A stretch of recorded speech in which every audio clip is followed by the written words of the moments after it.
Hey everybody, I decided to make a video about all of the questions that I've been getting about my service so far. Brace yourself because this video is going to be long. So get your popcorn, get your snacks because I'm going to answer a lot of questions that I've been getting. Anyway, so the first question is, what am I doing here? I ask myself that question a lot. What I do is called capacity building, and capacity building is a very distinct type of volunteer work that you're doing because you're actually training the person. Um, you are building that person up in the context of their own job and their own work and training them on how to do things in a more effective, efficient manner, something that's measurable, that's realistic, um, and that you can evaluate in a meaningful way. We build public health programs. I work at the Public Health Institute. We build public health programs and activities for the community. And based off of the behavior change communication framework that we use, we're able to really tailor our work based off of the needs of the community. And when I say the needs of the community, I don't mean just, oh, what are the health problems within this community, but we are also measuring what do they already know? What is their attitude about this particular issue or the preventative things that they can take to prevent this issue? What are some of the skills that they have to prevent certain public health issues from becoming a part of their reality? And what are they actually doing? You can have all of the knowledge in the world, you can have a positive attitude towards eating healthy and being fit, and you can actually have the skills to do all of those things, but if you don't actually do it, then there's your issue. And so a lot of times, we come out and we put out all of this information, but we're not really telling people how you can change your life. Also, depending on how ready these people are to make a change, that's going to all be your framework for your community work and your programming and stuff like that. So we use that kind of foundation and structure to build public health programs. The next question is the people that I have met and how they have impacted my service. Okay. I wouldn't even say they just impacted my service, they impacted my life, to be honest with you. For one, the locals here have been just like diamonds in the rough because I don't know what I'm doing. I don't know the language.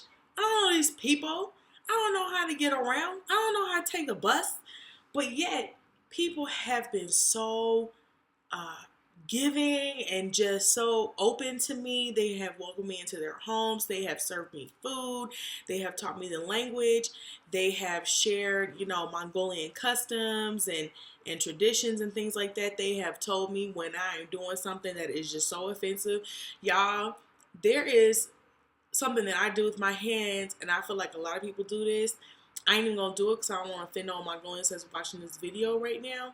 But there is something that I normally do with my hands that is actually a cuss word, and like it's almost like flipping the bird. So they help me with that. But more so, they have impacted my life, y'all. Like people have shown me what, why is hospitality and you being hospitable, why is that important?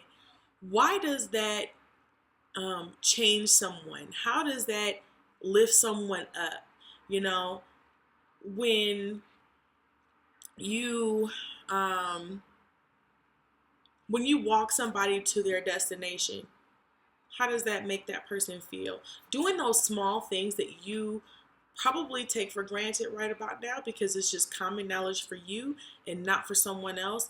How does that affect someone? And now I look at the small things as like something that could potentially change someone's life.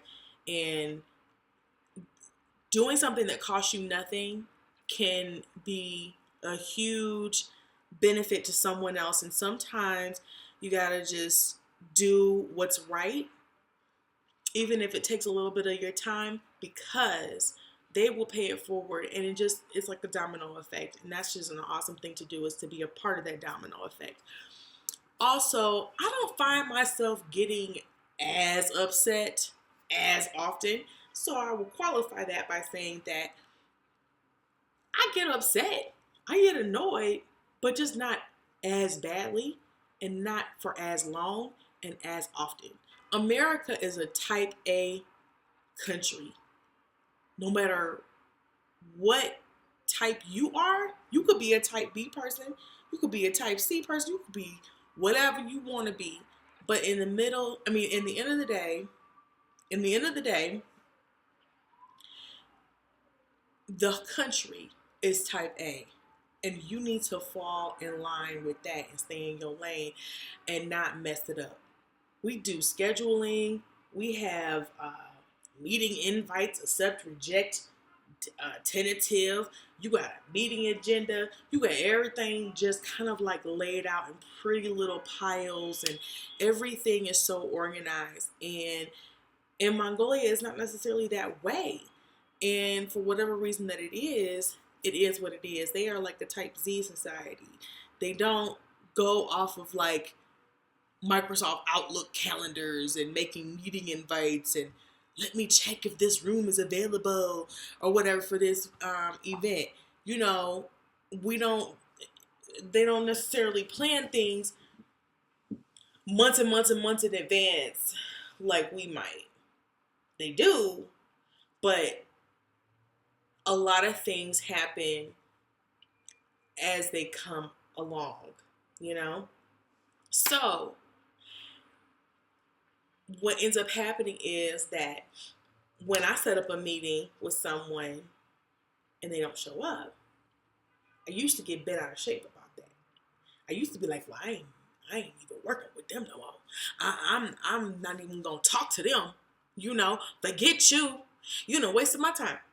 Look, if I was to do that, I wouldn't get anything done here. I would have like completely blown my entire service in less than 2 months.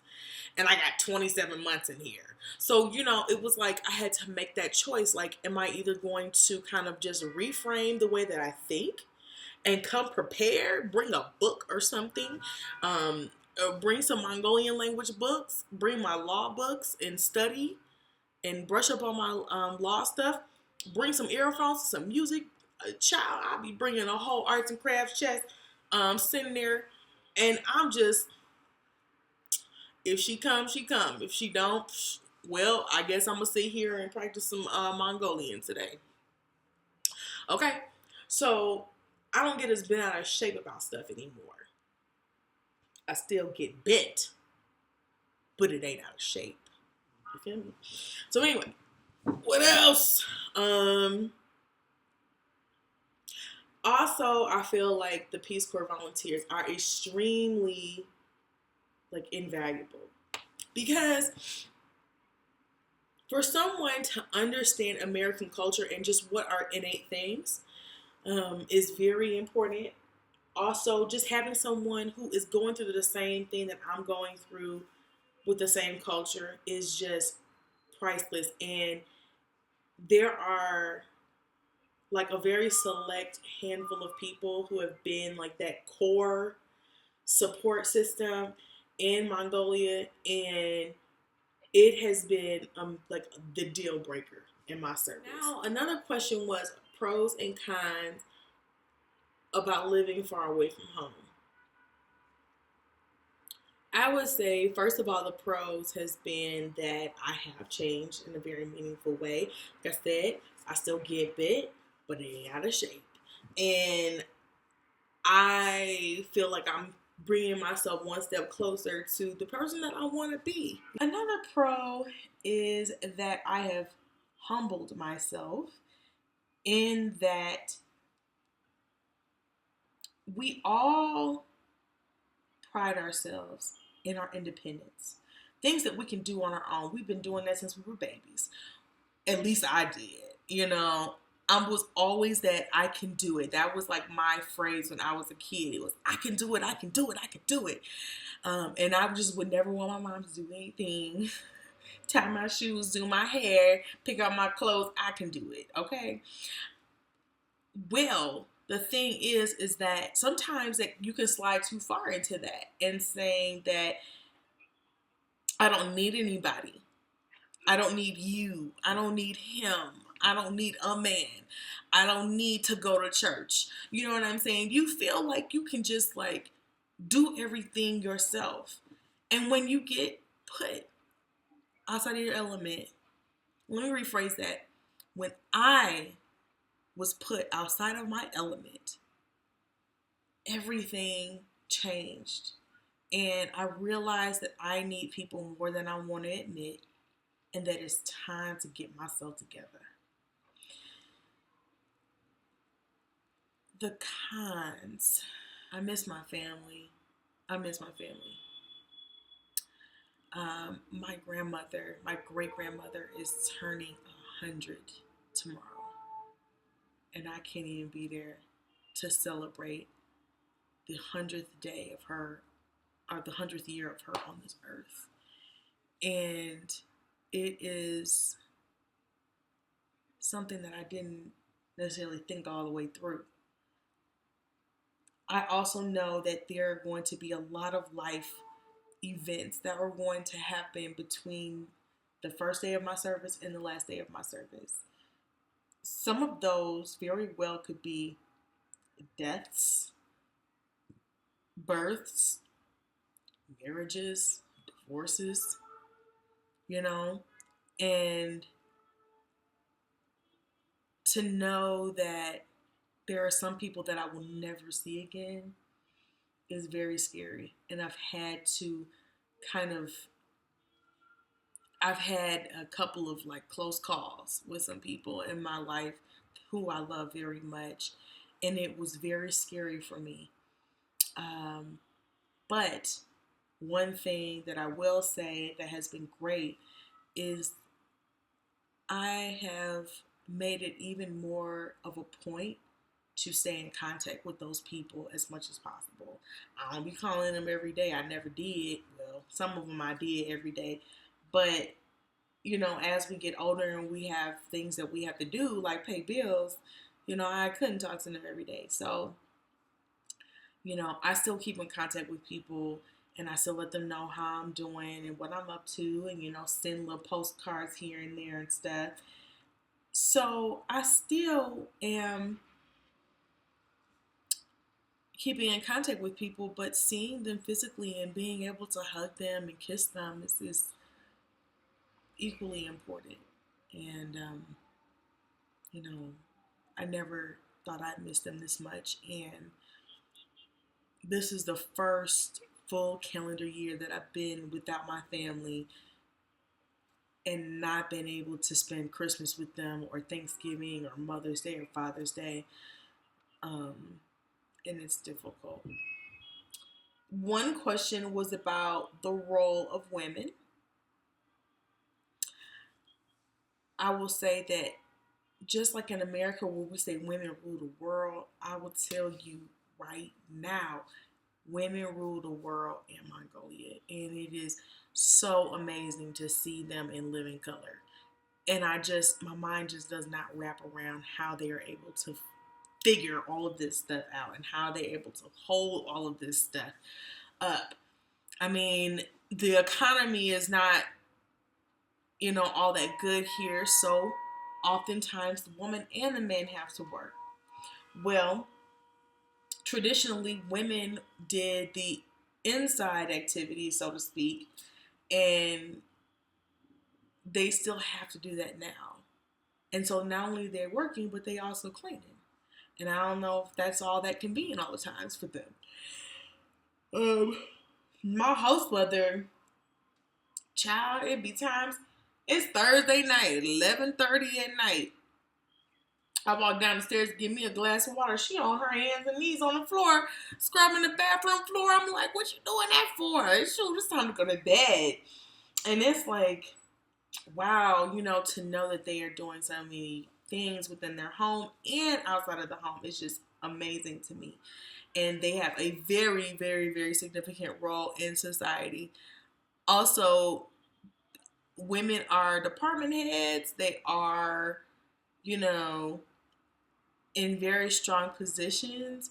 However, they are not in the highest position. I don't see many female directors or executive directors. I don't see very many like female principals of schools or anything like that. It's usually that's a man's position. Usually men hold those positions, and I don't really know why, but I've noticed that the decision making is in the man's hands. Um, so a couple more questions left. If you hung in this long, you love me, and I love you. Thank you so much. Um, Death and dying. I have had the unfortunate um, circumstance, I guess, to be here for a couple of deaths that have occurred in my coworkers' families, and it's very unfortunate. They celebrate it in a different way, or celebrate their life in a different way. First of all, they don't necessarily like people, or as far as I've been told, they don't like people crying at their funerals and stuff like that. It doesn't honor that person's life as much. Also, people don't go to a cemetery and visit their loved ones at the cemetery. Actually, you're not supposed to go to the cemetery at all. And if you do and you come back home, they burning sage and beating these drums and stuff. I don't know exactly what it is, but they do like some kind of ceremonial kind of ritual to like rid you of all of the evil spirits that you might have brought in the house. So that was really interesting. Also, I feel like people would rather die at home surrounded by their family than to be in the hospital trying to get whatever life-saving treatment they can get. I think sometimes, and I think that's in America too, that if it's over, it's over, and we just want to be at peace with our family. Also, they do have like kind of like a repast or something like that, but it happens before the funeral, and they have a dinner, so to speak, together. It was like a lunch that I went to, and it was like a bunch of like food was spread out everywhere. I mean, it was a huge feast, but it was very quiet in the room. Like nobody was talking. It was like a little conversation, but it was not like, the funerals that we be having where people are just talking and associating with one another, and it's like a family reunion all wrapped into one. Like, sit down, be quiet, be seen and not heard. You know what I'm saying? But I feel like that is part of, being in quiet reflection or something like that. And I highly respect it. I think it was beautiful, and I appreciated that they allowed me to be part of that experience with them, and that they allowed me to be there with them in their time of mourning. So anyway, the last question that I'm going to answer, because I did get a lot of questions, but I'm not going to answer all of them, is the government system for the poor. And this will probably be the most like meaningful experience that I've seen about Mongolia thus far. I have not really heard too much about a welfare system, or like food stamps, or um, Medicaid and things like that. It probably exists for a very small subset of the community, but I don't see it that much. What I do see is family taking care of each other. Is Mongolians taking care of other Mongolians. If you need money, people give you loans. It's just kind of like a thing where like somebody kind of like will just walk up to you and be like, I need to borrow some money. Um, and it's really not something that people really think twice about, in my opinion. They might, but I mean, it's very common for people to give loans to one another just to help each other out. Also, if a family member is working in the city and they're making a good amount of money, it's very typical for them to be sending money back to their family in the countryside. And I feel like in a lot of ways, I see a lot of similarities in the black family structure as it is in Mongolia, because we really help each other out a lot um, in the family, and I see that happen a lot in Mongolia, and so I love seeing it. And this is just a very communal kind of culture. Everybody loves and respects one another, and I think it's great. So, anyway, long video, my bad. It's almost 30 minutes, but I appreciate you hanging in there with me. I hope you enjoyed it. If you have any more questions, feel free to contact me. Bye.